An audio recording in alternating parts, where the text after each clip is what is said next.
Welcome back to the course on fundamentals of artificial intelligence. We continue our discussion on search strategies. Having introduced uninformed search and heuristic functions, in this lecture we would cover informed search strategies. Informed search strategies use task dependent information and are also called heuristic search. We would first look at heuristic search. We would thereafter look at the types of heuristic search. We would typically do two interesting types. First, the best first search. We will discuss algorithm A and thereon define algorithm A star. We would then look at local search and discuss hill climbing and simulated annealing. Uninformed search methods that we have discussed so far, whether breadth first or depth first, are exhaustive methods for finding paths to a goal node. These methods provide a solution, but often are infeasible to use because search expands too many nodes before a path is found. On the other hand, we have informed search methods which use task dependent information to reduce the search. The task dependent information is called heuristic information, and search procedures that use it are called heuristic search methods. We are interested not only in minimizing the cost of the path, but also the cost of the search required to obtain the path. That is, we are interested in minimizing some combination of the two. Search methods that minimize this combination average over all populations is what we are likely to look at today. Heuristic information is used so that search expands along those sectors of the frontier which are thought to be most promising. As I told you before, we call them heuristic search for they use task dependent information. In a heuristic search, each state is assigned a heuristic value, a value that somehow reflects its importance in the search and is used in the search to select the best next step. A heuristic is an operationally effective nugget of information and directs the search in a problem space. We have looked at heuristic functions in great detail in our last lecture. We continue here with a review. The heuristic function, written as h of n, estimates the cost to a goal. The most promising states are selected. For ordering nodes for expansion in our search, we need a method to compute the promise, and this is done using a real valued evaluation function. Evaluation functions have been based on a variety of ideas. Like for the 8 puzzle, we had discussed and defined an evaluation function such as counting the number of misplaced tiles. The best first search that we will discuss first in our informed search strategies is a way of combining the advantage of both the depth first and the breadth first search into a single method. We need to recall that depth first is good as it allows a solution to be found without all competing branches having to be expanded. On the other hand, breadth first is good because it does not get trapped on dead end paths. We want to combine this in a best first search and follow a single path at a time, but switch paths whenever some competing path looks more promising than the current one. That's the philosophy of breadth first.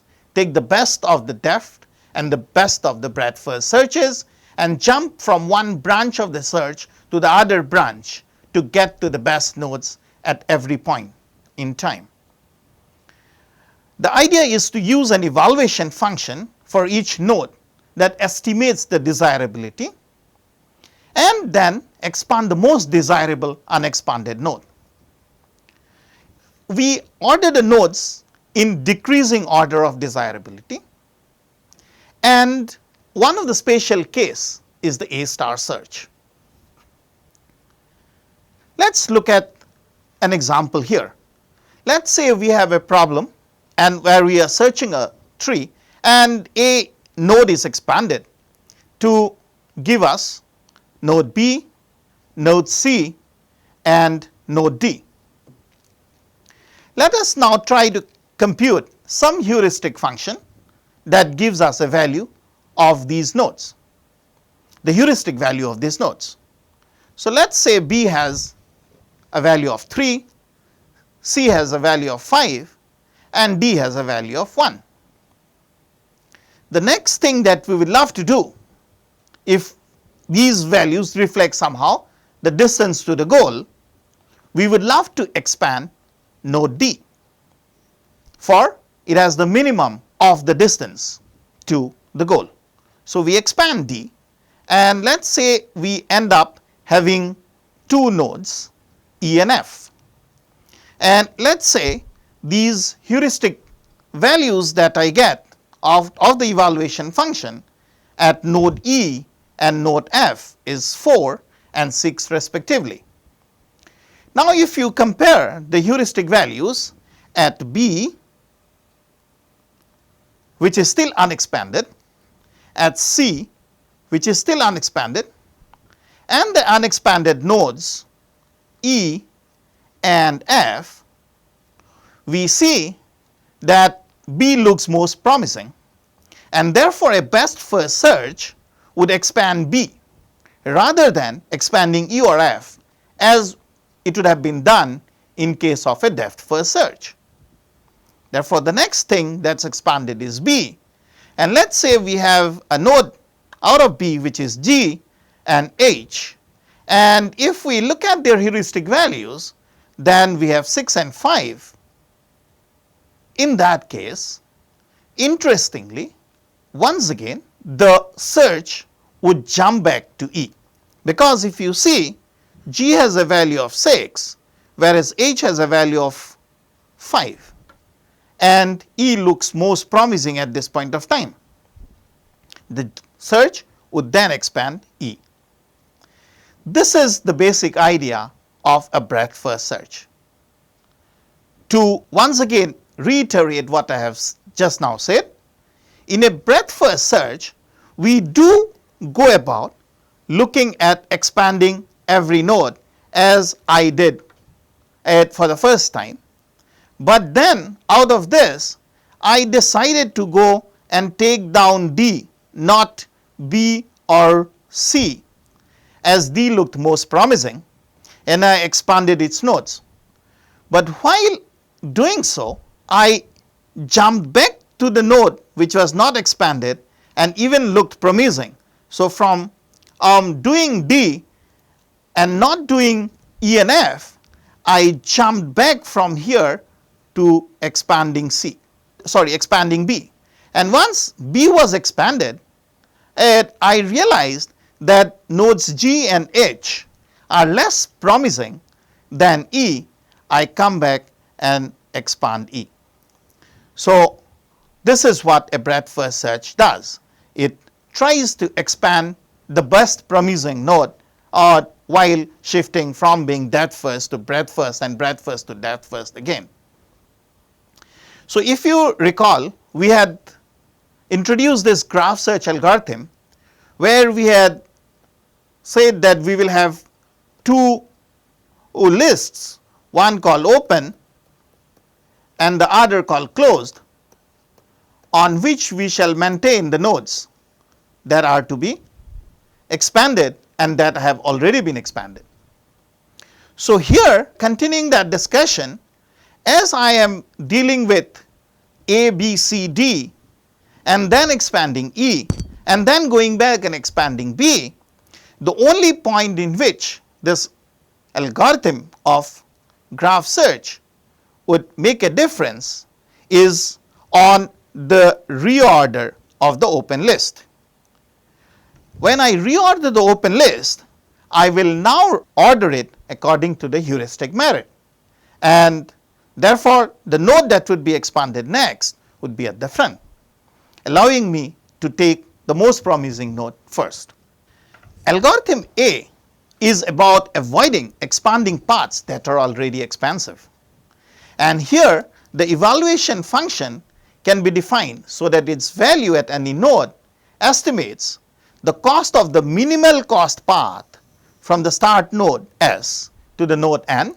So that is the minimal cost path, and together with it the cost of the minimal cost path from the node to the goal. So algorithm A is about, like, if you have a start node here and somewhere down the line, down there you have a goal, then the evaluation function that I use for algorithm A is about an estimate of the cost that I need to expand to come to this node, and it is about the cost of coming from here to that particular node, and then the cost of going from this node to the goal. And this estimate gives me the value of the evaluation function. Now, if you look at this very closely, you would realize that what I am trying to emphasize here is the point that the evaluation function Fn is an estimate of the minimal cost path that goes through node N at this point of time. So, in order to get this more correctly, let us introduce some notations. Let us say we have a function k n sub I and n sub j that gives the actual cost of a minimal cost path between two nodes n sub I and n sub j. Now, the cost of minimal cost path from node n to some particular node t sub I is then given as k of n t sub I.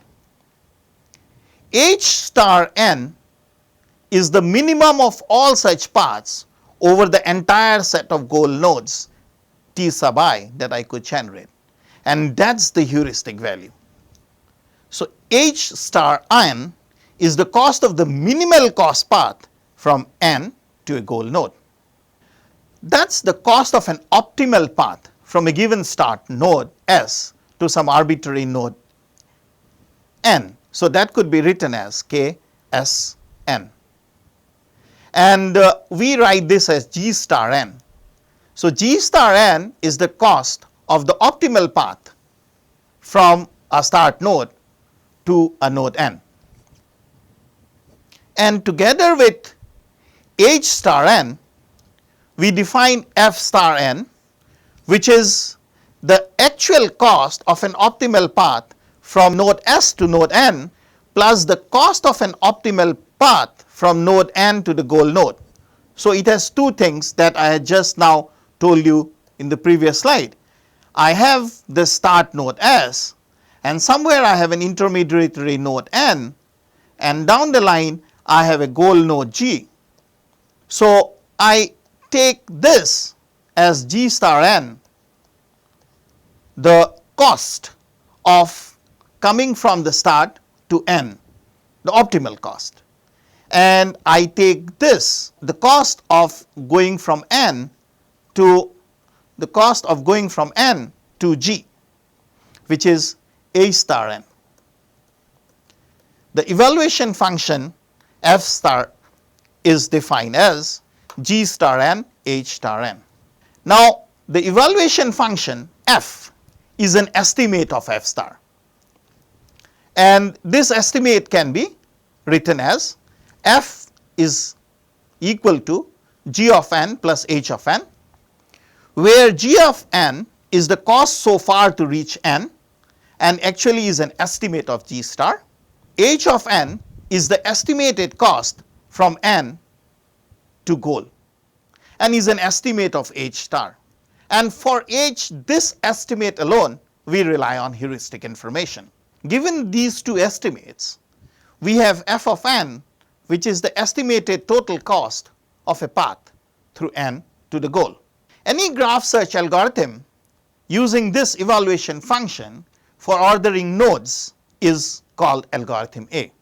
If now you take the lower bound of h star, that means when you estimate h, you take the lower bound of the estimate for all nodes, then algorithm A will find an optimal path to the goal. When algorithm A uses such an heuristic function, that's a lower bound on h star, we call it algorithm A star. The best first algorithm that I had little while ago described is a simplification of algorithm A star. Now it's interesting to note that if we take h equal to 0, which is certainly a lower bound on h star, we end up having breadth first search, finding minimal length paths. The breadth first search, therefore finding minimal length paths, follow as a special case of this. So let us try to understand the A star algorithm. The evaluation function f of n is written as g of n plus h of n, where g of n is the cost from the starting node to reach n, whereas h of n is the estimate of the cost of the cheapest path from n to the goal. So here h of n is an estimate, it's a heuristic value. So if you see, we can be very sure of gn, whereas hn is an estimate. Let's try to understand this by solving our favorite 8 puzzle using the A star algorithm. Here is a start state and here is the end state that I want to reach. Now just to remind you of the 8 puzzle game that we want to solve here, we want a path from the start to the goal. Now when we want a path, we are able to operate on this blank space. Given a blank space, we could lead this state to newer states. So let's see how many states we can end up with. So on moving 1 down, we have 1 state. On moving 4 out, we have another state. Moving 7 up, we have a 3rd state. Now the question is, given these 3 states, which is the state that I expand next? Recall that the A star algorithm uses an evaluation function which is written as f is equal to g plus h at every node n. So we start computing g, the cost of reaching the nth node, and h, the estimate of going from n to the goal node. Let's do it for each of the nodes that we have expanded. So at the first node, to start with, g is obviously 0. We have not expanded anything to come to this node as of yet. And let's take h, the heuristic, which we will try to count the misplaced tiles, the number of misplaced tiles. So we want to count the number of misplaced tiles as our heuristic function, h. So in here, if you compare it with the goal state, we could see that 1, 2, 3 are in its place, 4 is not in its place, then 6 is in its place, 7 is in its place, 5 is not in its place, and 8 is not in its place. So the number of misplaced tiles here counts as 3.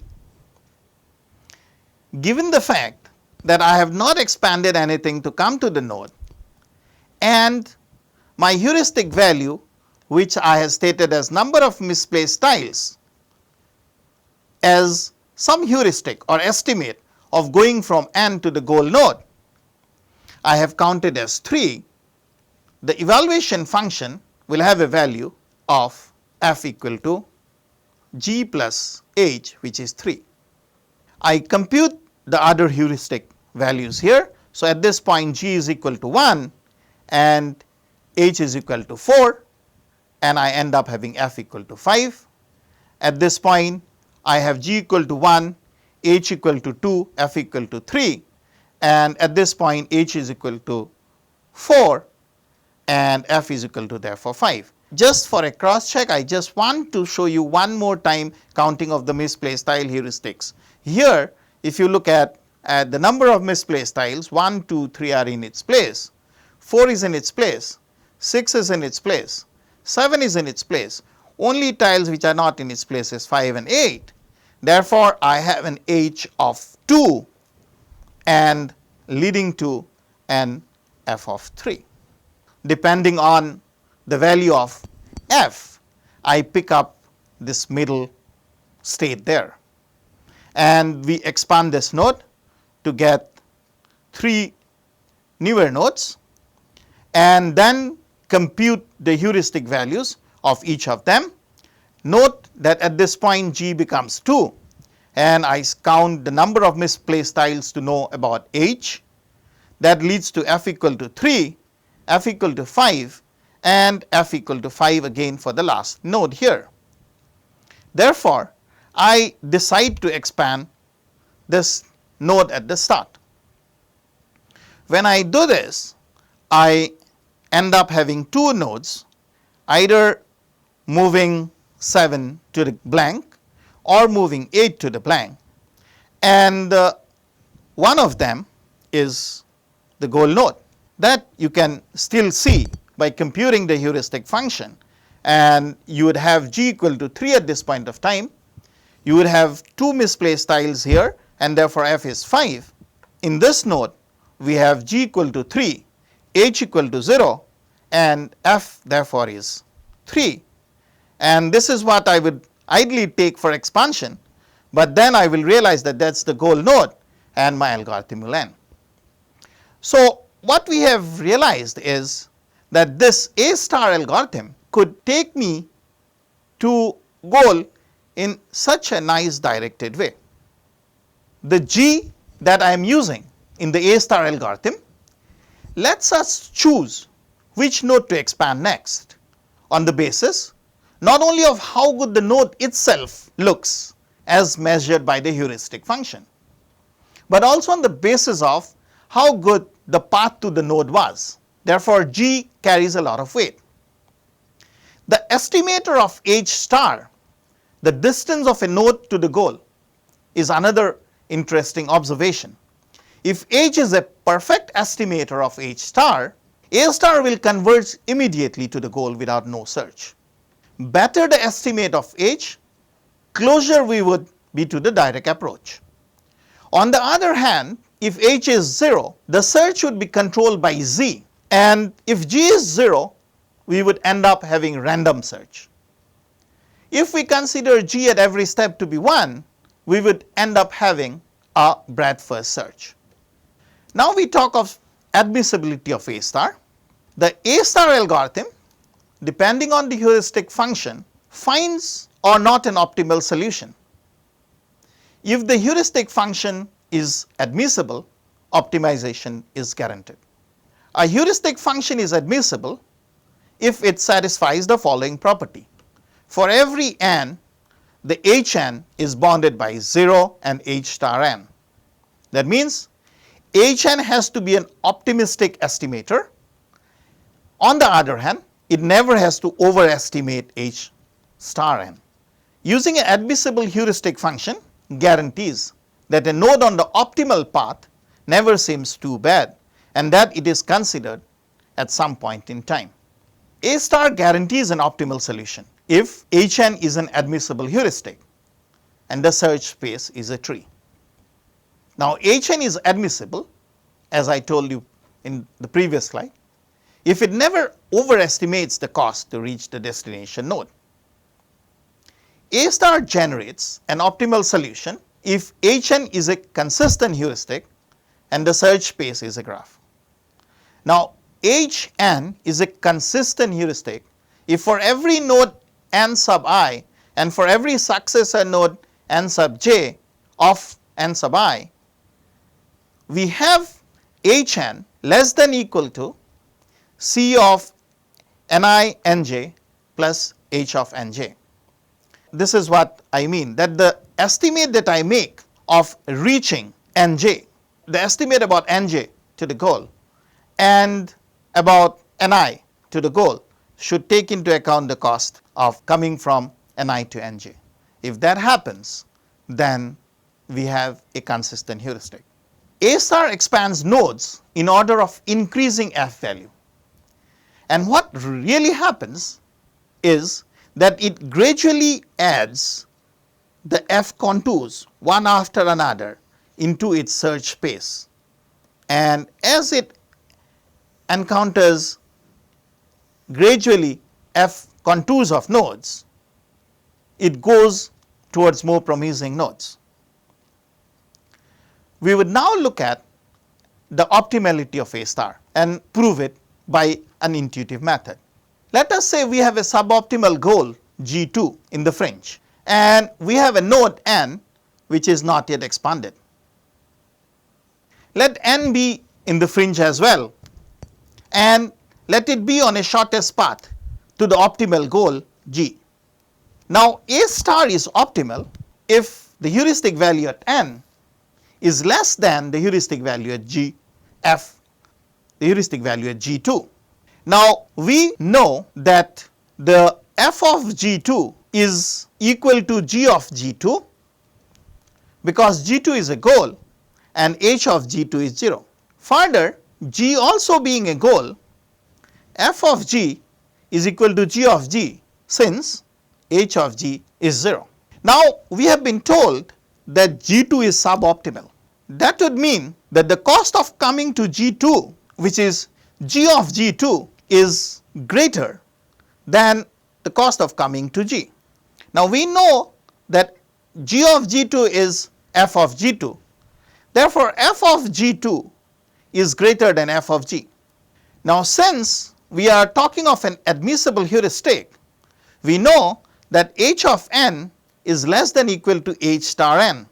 And therefore, from this we could write that g of n plus h of n would be less than equal to g of n plus h star n. Now, just to recall that g of n plus h of n is nothing but the heuristic function and value of the evaluation function f of n, and g of n plus h star n is f of g.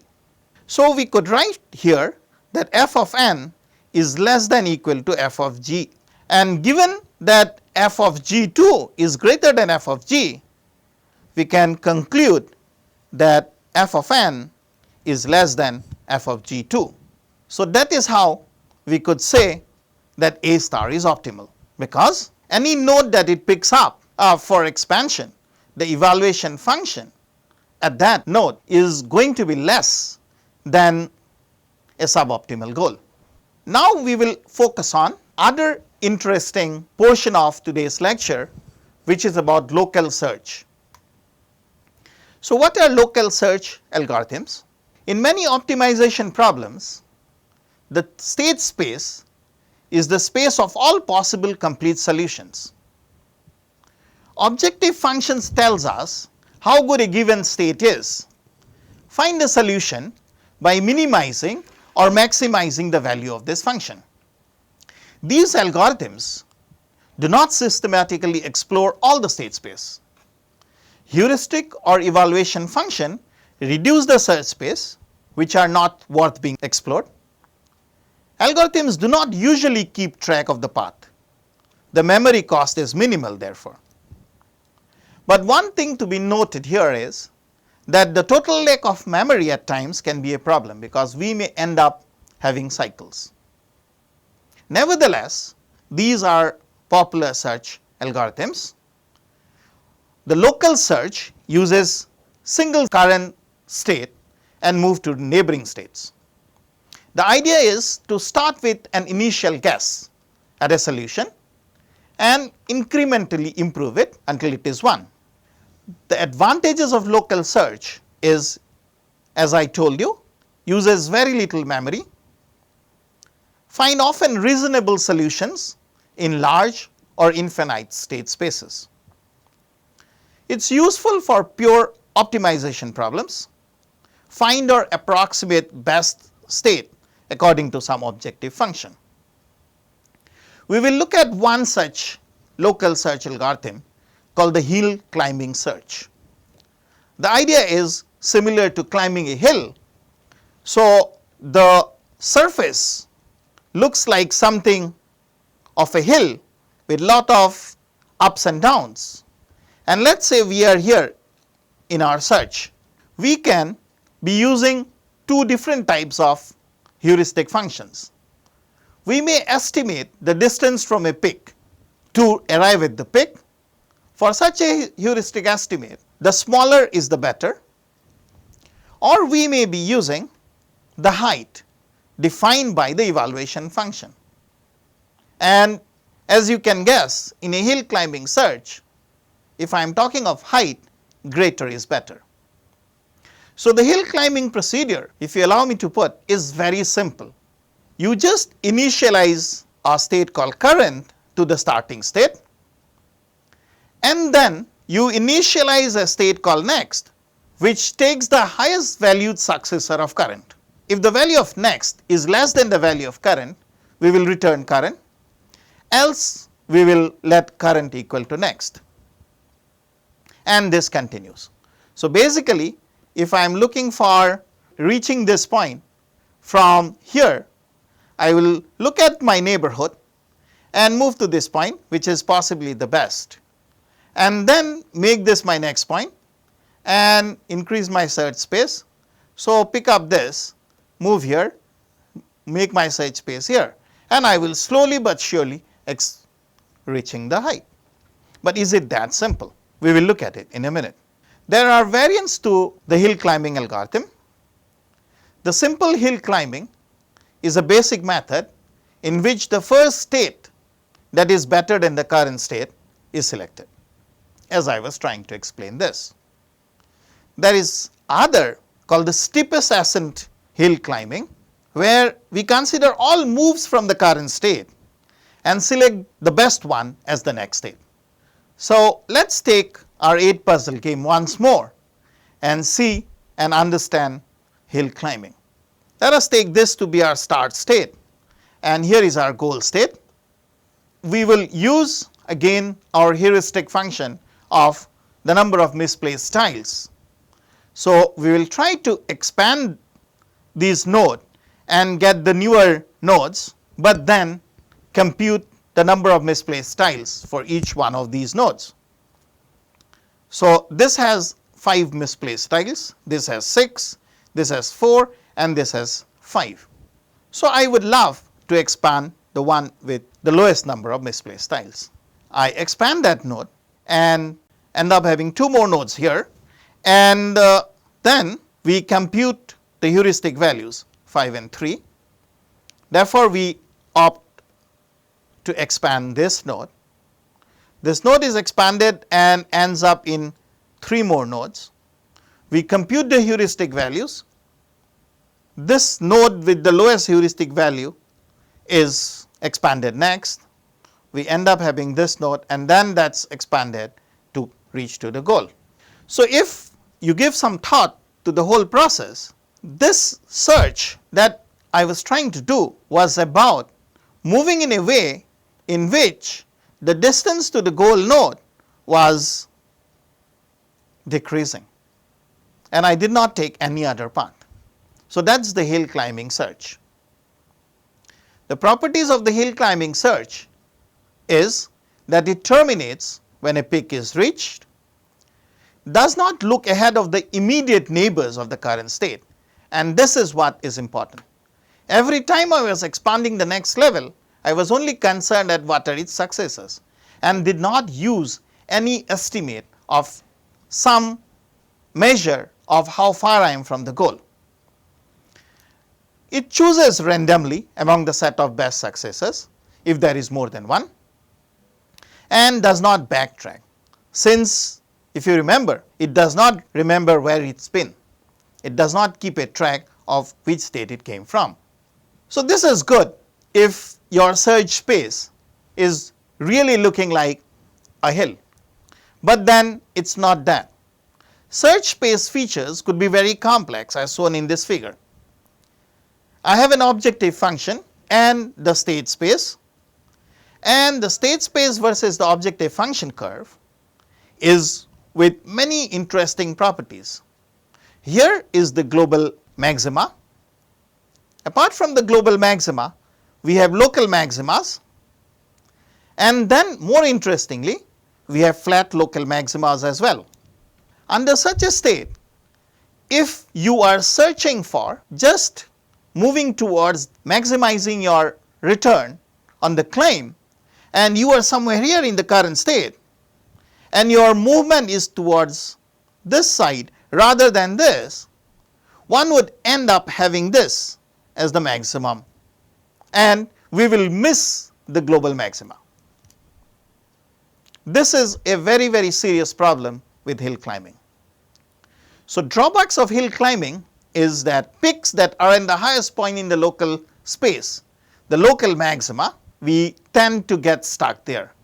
State that is better than all its neighbors but is not better than some of the other states farther away would be what we would be stuck in.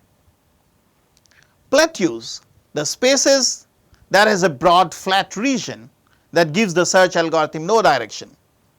The whole set of neighboring states that have the same value, not possible to determine the best direction. Like if you go back and look at that slide, here was a flat region completely and here was another flat region.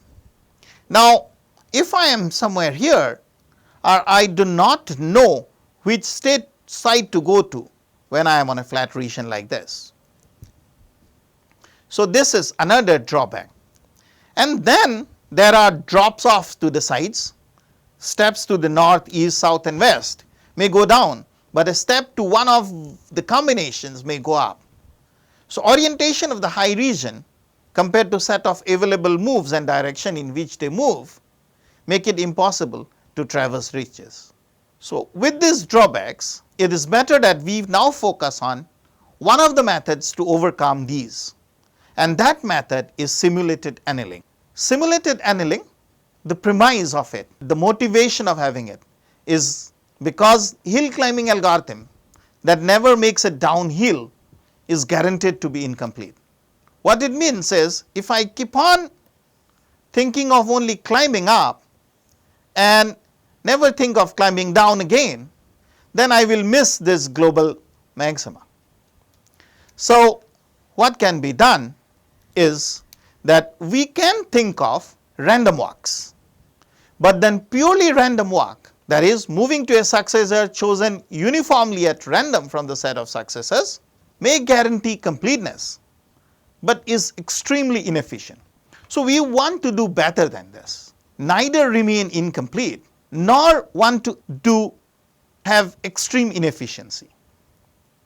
So we combine hill climbing with a random walk in some way to get both efficiency and completeness. Simulated annealing is one such algorithm. Intuitively what happens in simulated annealing, let me try to explain to you with this curve. So here is the state space and the evaluation function. Now if you see, if my starting point is here and I was coming down this path, and if only I was looking at the evaluation function, then after this point I will have no more motion taking me out of this, and I will miss this global minima. So what can be done at this point of time is that I will occasionally take steps in different direction from which the increase or the decrease, as the case may be, is maxima. So if I am here, with some probability I may be allowed to come up, and then there is a chance that I may end up going down this path and arriving at the global minima. So, this is what is done in simulated annealing. It is a stochastic hill climbing algorithm. So, a successor is selected among all possible successors according to some probability distribution. Now, the successor can be worse than the current one, but that is what I want. I do not want to monotonically only go towards one path and get stuck in a local maxima or local minima. Random steps are taken in the state space, and it is interesting to note at this point that this is inspired by the physical process of controlled cooling, crystallization or metal annealing, and that is why it is called simulated annealing. Metal annealing or crystallization, a metal is heated up to a high temperature and then is progressively cooled in a controlled way. If the cooling is adequate, the minimum energy structure, a global minimum, is obtained. This is what we want to achieve in simulated annealing.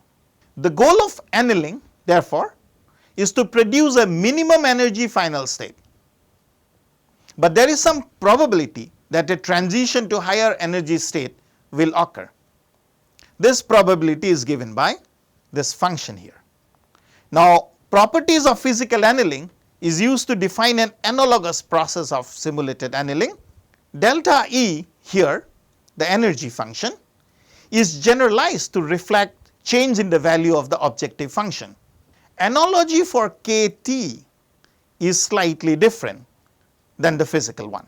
In the physical sense, K describes correspondence between the units of temperature and the units of energy. Here these units are artificial, and therefore the K is factored into T, and we use a more simplified equation like this. The best way to select an annealing schedule or change in temperature, as we want to do this, is to try several schedules and observing the effect on both the quality of the solution that is found and the rate at which the process converges. It is important to realize two things. As T approaches 0, the probability of accepting a move towards goes to 0, and simulated annealing becomes identical to simple hill climbing.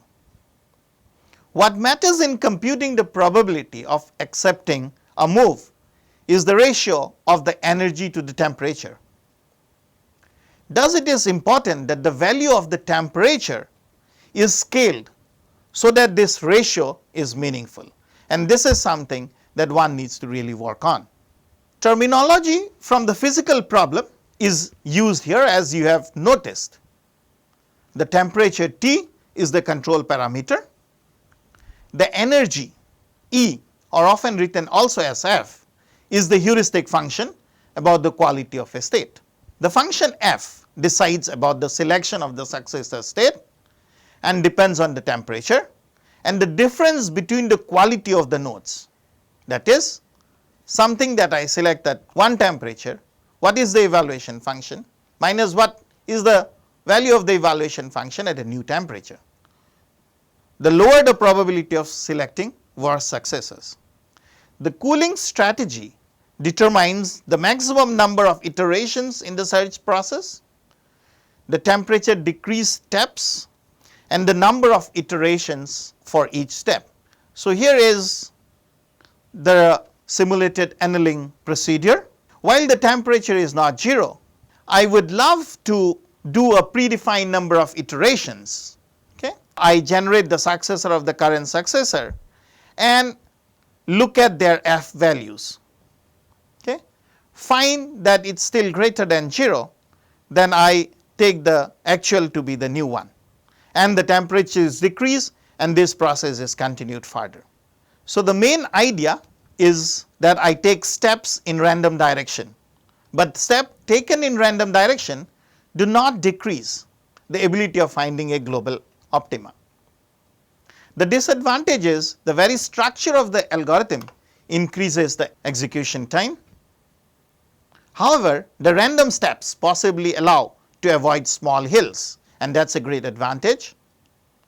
The temperature, it determines through a probability function the amplitude of the steps, long at the beginning and then shorter and shorter. And annealing here is when the amplitude of the random step is sufficiently small not to allow to descend the hill. The result of the algorithm is said to be annealed. So, it is suitable for problems in which the global optima is surrounded by many local optima. It is useful for problems in which it is difficult to find a good heuristic function.